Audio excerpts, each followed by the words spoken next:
अस्सलाम वालेकुम।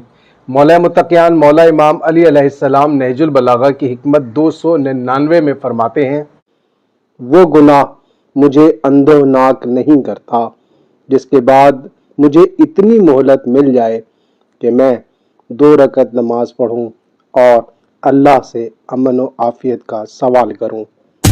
फिर वही आप अलैहिस्सलाम का एक फरमान जो कि हिकमत से लबरेज है और इसके कई मफ़हूम। 2 मफ़हूम तो ऐसे हैं जो वाज़ेह तौर पर हमारे सामने आते हैं। एक तो ये कि जब भी इंसान कभी गुनाह कर गुज़रे, गुनाह सरज़द हो जाए, तो उसे ये सोचकर नाउम्मीद नहीं होना चाहिए कि अब वो गुनाहगार हो गया है और अब उसके साथ बहुत बुरा सलूक होने वाला है या वो जहन्नुम में जाएगा, वो बख्शा नहीं जा सकता। ऐसा हरगिज़ नहीं है।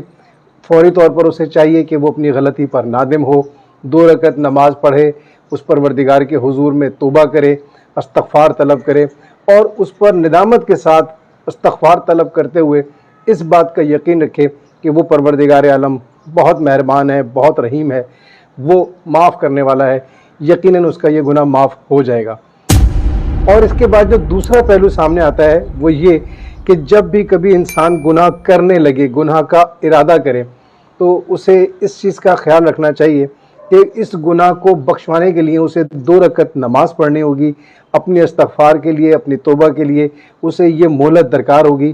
तो क्या उसकी ज़िंदगी की इतनी कोई यकीन दहानी है, किसी तरह से उसको इस चीज़ का यकीन है कि वो इतना ज़िंदा रह सकेगा या उसको मौत नहीं आएगी और वो इस गुनाह के बाद जो है अपनी माफ़ी तलब करने में कामयाब हो जाएगा। लेकिन चूंकि किसी को अपनी आने वाली सांस का कोई अंदाज़ा नहीं कि वो मौत लेकर आएगी या ज़िंदगी लेकर आएगी, इसलिए ये बात एक अक्लमंद आदमी अच्छी तरह समझ सकता है कि उसे मोहलत ना मिली तो वो गुनाह लेकर इस दुनिया से चला जाएगा।